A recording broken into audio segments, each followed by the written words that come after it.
Yo. So today I want to do things a little differently. Normally I have a pretty good kind of like blueprint of a script that I look at behind the camera when I do my videos. This time it's super loose because I think about this all the time, so I wanted to give you guys my own thoughts and my sort of personal impressions about this, because this is something that's on my mind a lot. In fact, this is on my mind pretty much every day. So the video is about, is Reiki a scam?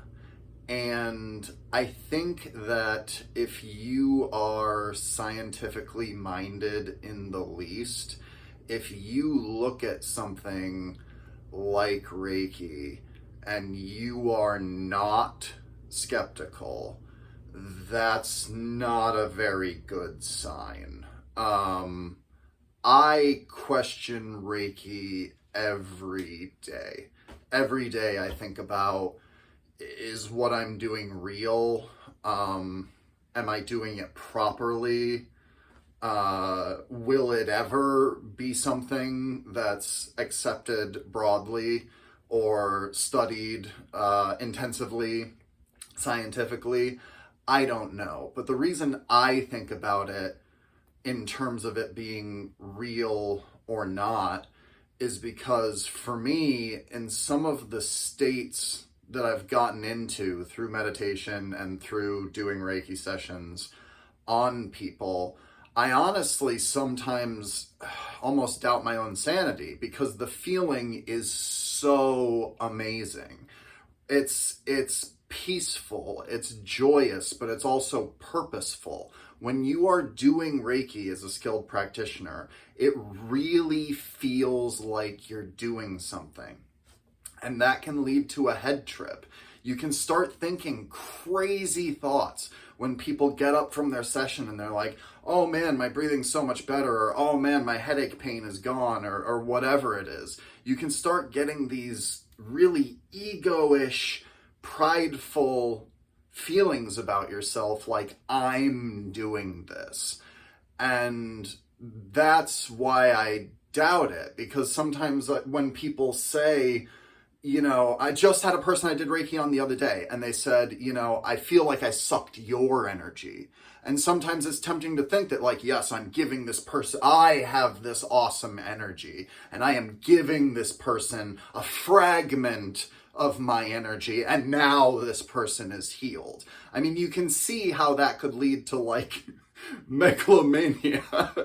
So I think that any Reiki practitioner that doesn't remember the core tenets of Reiki, which I've been over before, I think that the motto that Usui left behind is a really good meditative, thoughtful, but simple guide on how not to lose your cool if you're a Reiki practitioner. But something else that can bring you just as easily back down to ground if you get a head full of steam, or if you're just a skilled practitioner in general, is this other reality that kind of leads to why it definitely could be perceived as a scam. And that's that if you're trying to do Reiki on someone that doesn't want to receive it, or is so skeptical that they're not going to change how they feel, no matter how your hands are warm, or no matter how much attention or Reiki you're giving them, they're not going to feel any better. And that's a really important distinction to make between Reiki and sort of classical drugs. Because with drugs, when you give a drug to a person, there's some sort of mental resistance that you can use. And there are techniques you can do, like using your adrenal glands and stuff in order to get out of the influence of a drug. But for the most part, if you take one, you're feeling it. But with Reiki, it's not that way at all. You can't make someone feel it if they're not feeling it. And to me, at least scientifically, that's a huge problem. That's a huge red flag as far as scientific study, because if you get a group together and you start doing Reiki on them, but it just so happens that everyone in the group doesn't believe in what you're doing and is like purposefully trying not to feel affected by it out of resistance, then the study's screwed. So it's a conundrum. I'm not saying that there's no solution to these problems. I'm just saying that the problems are very real. And if you're a Reiki practitioner listening to this video, or you're someone who's just learning about Reiki or getting into Reiki watching this video, understand that people will be skeptical, and they should be. I think you should be skeptical. I mean, technologically, studying Reiki is very, very difficult, because as far as I can tell, and as far as I've seen from any other Reiki practitioner I've bumped into, I mean, there's meditations you can do to kind of, as they say, like see auras or sort of perceive the energy. And it's this sort of melding of your mind's acceptance of the energy is real, and then your eye is agreeing with this. And like for me, like when I really meditate and I open my eyes, sometimes I can see little wavies coming off of people, and I can kind of see from their body posture and their facial expression and their overall gait, like, and read in that way what their energy is. You know what I mean? That's totally true. But for something you want to study to not reflect light and not have mass, I mean, maybe it has a little mass, but we don't have any way of detecting it. That's another real conundrum. And so, in a way, when you're studying Reiki, you have to at least be willing to accept that you're going to be working with an energy that isn't easily provable. Right? You're going to have to kind of go by your intuition and go by your resonance with your own feeling, which is sort of a big part of learning Reiki, is learning to be in tune with your feelings and learning to aim towards a better feeling, So we do have some evidence of it, I think. There have been studies. There's some on Reiki.org. You have to dig a little bit to get there. I'll try to include like a link below. I'm sure they'd love to get some web traffic. But a way that I try to explain why there can be tremendous or really substantial health improvements from a Reiki session that is only like 30 minutes or 40 minutes compared to entire treatment plans is this. When you sleep, right, you have brain waves that are going through your brain, just like you do when you're awake. And typically when you're awake, your brain waves are way faster because you got way more going on. When you fall asleep, they kind of dip down a little bit, right? And this is just like general sleep. But every like 2.5 to 3 hours in what's called your circadian rhythm, the rhythm of your brain waves, of the frequency of your brain waves changing overnight, for about 20 minutes, every like 2.5 to 3 hours, your brain dips down into a lower frequency, a slower frequency, right? And during that frequency, we have our dreams. That's what's known as REM sleep, right?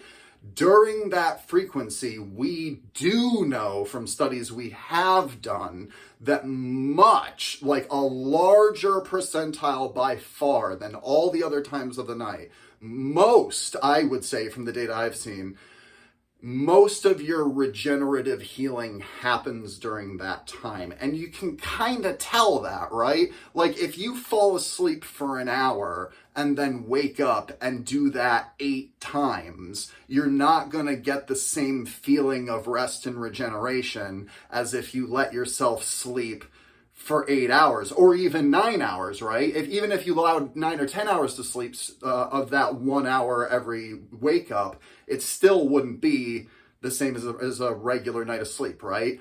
Right. So there is an idea that the human body can get into more regenerative states. We don't really have ways to trigger those states besides going to sleep, but that to me is sort of the idea of a Reiki treatment, and that's why it's important to distinguish as a Reiki practitioner this idea of controlling the energy and like sending the energy and allowing the energy to flow through you and radiating the energy. Because there's a big difference. I mean, look, we all know that and I have a lot of watchers from India here, and we have this in the United States as well.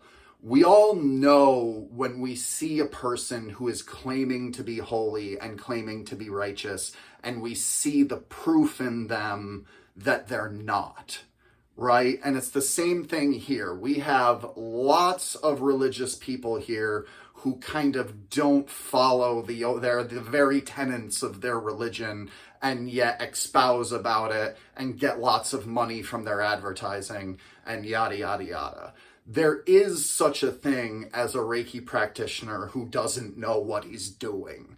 And unfortunately, like, because this practice is so new, really the best shot you're gonna have at determining whether a Reiki practitioner you're either learning from or getting a Reiki session from, you and your own intuition are gonna have to determine whether they're legit. And there's really no better way than that. We have licenses, like there are certificates that we get from the different organizations that kind of run the organization of Reiki right now. And they're definitely, I mean, they're great. I have one, my master gave me one, you know, he has one. It's a good process, but you know, the people that I got my certificate from my master and he got his from his. It's not like anyone from Reiki.org is coming down and checking every single practitioner to make sure that they're all legit. We don't have a system like that right now. We can't, I mean, I've heard of some places doing Reiki at hospitals and stuff, but as far as I know, I've never seen any healthcare cover Reiki at the moment. So we're getting to the point where I think some healthcares, at least in the United States, are starting to cover things like acupuncture, and that's great. I hope that Reiki can continue to grow as I am seeing more clinics and more people practicing it all around.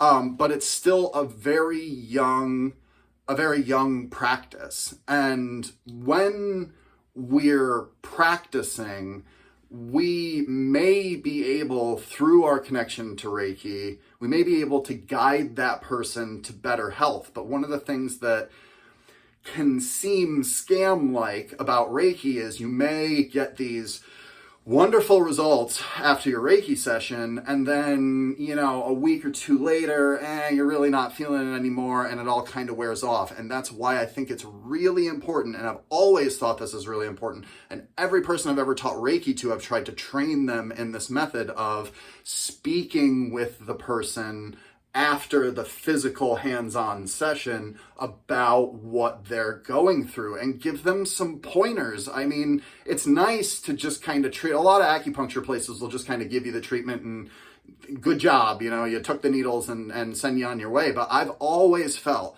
that when it comes to Reiki, you are not just treating the specific pathways of the key energy that may be blocked, you're also treating a person's whole spirit. Like the energy that flows through them that you're helping with Reiki goes through everything. It goes through their personality, it goes through their psyche, it goes through their ego, it goes through their relationships. Like your overall energetic stance, your overall energetic position is really important at all points in your life. So if Reiki can help get you to the point where you're feeling good, hopefully the Reiki practitioner can kind of say like, hey, I noticed here, and here seem to be some problems where you're leaking energy, you know, try to plug that up and you'll be sailing a lot straighter, you know? So yeah, so that's just how I feel about it. I'm not dissing anyone who just does the hands-on and then sends people on their way. I mean, Reiki's Reiki, you know what I mean? But I've always felt like,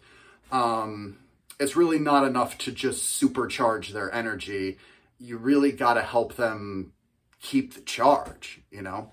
So yeah, I hope I've helped. I know this was kind of a meandering video. I don't know if I've allayed or increased your ideas of whether or not Reiki could be a scam, but as you can tell, I have a lot of thoughts on it. I think if you talk to Reiki practitioners, you'll find that a lot of them do.